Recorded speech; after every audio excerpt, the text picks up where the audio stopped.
Hello everyone, I'm Wade, and today we are here with a special colleague of mine. This is Johnny.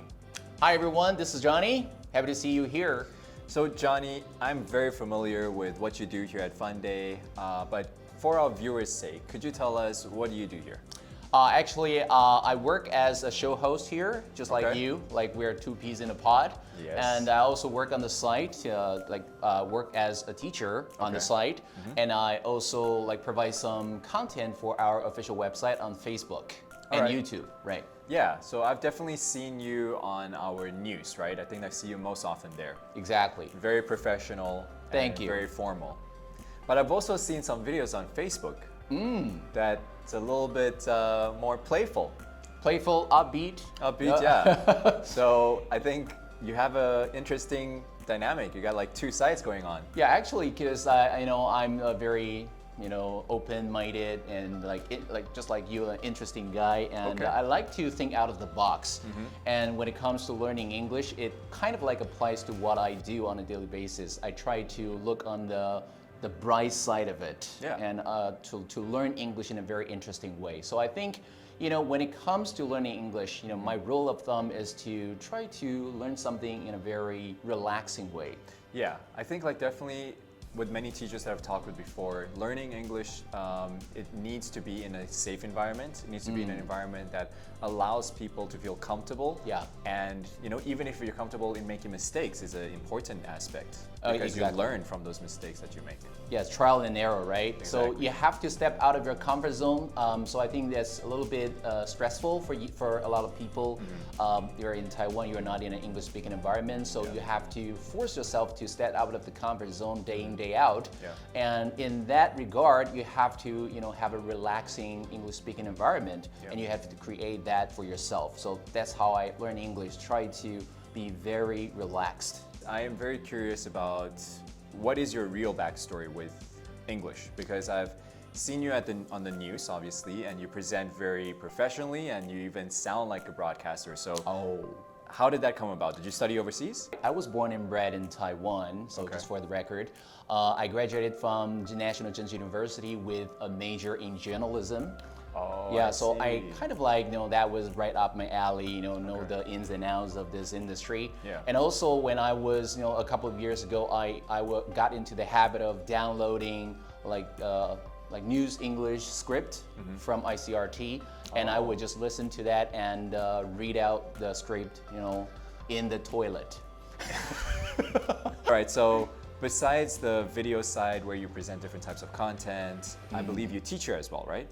Yeah, I teach quite a few classes here at Funday, like A1, A2, B1 level. I do that, even on weekends or after work. Okay. Hectic schedule, 24/7. Wow, you're just immersed in English. Really, really immersed. All right, so tell us, what is it like teaching? Do you enjoy teaching a particular class, or do you enjoy certain type of style? I know every teacher has their own style. What's yours? I think my forte lies in spoken English because I got 8.5 out of 9 on IELTS speaking test. Oh, wow. So it's for non-native speakers, I think it's quite Yeah. a feat, right? Yeah. Not the feat here, but quite a feat, right? So Good job. I think it's my strong point to teach people how to speak English, and I would like to give them some instructions in terms of sentence patterns or some expressions, and I ask them to make sentences so they can know how to use that. Yeah. For example, the sentence pattern, just because blah blah blah doesn't mean that blah blah blah. Yeah. This kind of expression, this kind of sentence pattern is very important when you read books, when you watch TV. You can see or hear those kind of expressions, those sentence patterns. And I would just use that to ask them to make sentences. Yeah. For example, just because you're rich doesn't mean that you're happy. And if we can, incorporate those sentence patterns into our their normal speaking, life, you will speak like a native speaker. What's your motivation then to learn English? Actually, when I was little, I tried to, I think that speaking English can be very special. Like you're one of a kind. You can speak English, whenever you hear. In Taiwan. Yeah, in Taiwan, when you hear someone speaking English, you will turn around. Oh, who's speaking English? Oh, what a show off. So I would. Now that's you. Yeah, that's me. Right? So it's a little bit like a sense of vanity, right? But later, I think it's very important for us to have this opportunity or have this skill to connect with the outside world. Yeah, Like very when true. when you travel around the world, when Yeah. you travel to different places, you can speak English. Yeah. You can have your needs filled, right? So I Yeah, think that's 'cause important. English is the #1 language in the world. And so it's so important that when we go to other places, to be able to communicate, to get things, to connect with people at a different level, like you want to be able to speak the language. Exactly. I still derive a lot of pleasure from learning these expressions. Even now, I do that like day in, day out. Like Kobe Bryant, he practiced playing basketball at 4 o'clock in the morning. Yes, you're a fan, right? Yeah. So I even dedicated myself to like learning English every day. That's good. And I get a lot of pleasure from, I take delight in doing this. For Yeah. example, when I go to the supermarket, I will put my cell phone on the ice shelf, and I will like learn some example sentence there. While shopping? Yeah. So we know you learn while shopping. Next time when you go learn to- while you're in the toilet. In the You toilet. learn everywhere. you can know how dedicated I am. Very, right? very dedicated. All right, so what insights can you give to some of our viewers here when it comes to learning English? You can do the role play by speaking to yourself. For example, when you have a conversation at hand, you can try to act out the conversation by doing the role play, on your own. You don't have to wait until you have a foreign friend to speak with you. You can just practice speaking English with yourself. Can you give us an example? Like, oh, hi, Johnny. How are you doing? Oh, couldn't be better. Do you feel like going to the movies? I'm sorry, I've been swamped. It's okay. It doesn't matter. I can ask Mary out on a date. This kind of like Okay, yeah. well done. Yeah, you can act out the conversation without memorizing the conversation word for word. I think that's the gist.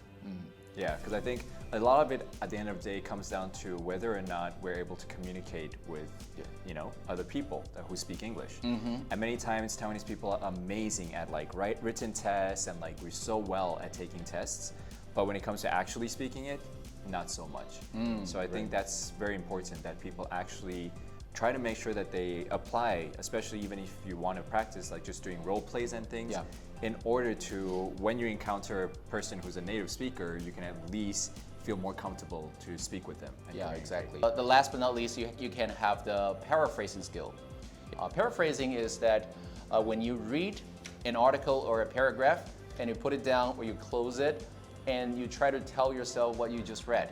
Gotcha. So that's the very important skill because even on the TOEFL test, Yeah. they have that skill tested. So you can tell that it's a very important skill that you need to have Yeah. in terms of spoken English. Yeah, but not even that. I believe that when they said if you really, for any person to really understand a topic or understand a subject, they really need to be able to teach it to somebody else. So it's similar in what you're saying in that like once you read a paragraph or whatever, you need to be able to at least summarize and paraphrase it to see how well you actually understand that content. Okay, so final advice for our viewers. What would you encourage them in terms of this English learning journey? Final advice is do not give up because at different stages of life you're faced with the desire to give up. Yeah. A lot of things that you can factor in that will deter you from learning English or pick up learning English or continue learning English because for one, maybe you didn't get a good grade, so you feel frustrated. Secondly, maybe when you talk to foreigners, you feel like you stammer and embarrassed. You feel embarrassed, so you think it's useless to learn English. There are a lot of things that can deter you from learning English. So the most important thing is not to give up. Yeah, just like Johnny didn't give up, and now Never now you're back here. down. Now you're here. Even in the toilet.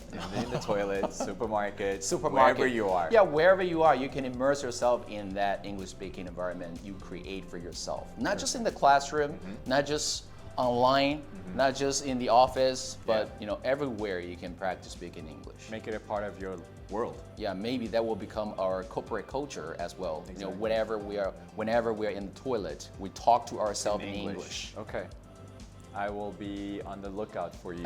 Okay. We thank you, Teacher Johnny and host Johnny, and Everything Johnny. Father Johnny. Johnny. All of the above. Father Johnny. We thank you for your time, and please do stay tuned to get to know more of our teachers here at Funday. I am Wade. And I'm Johnny. And I'll see you next time. Bye-bye. Bye.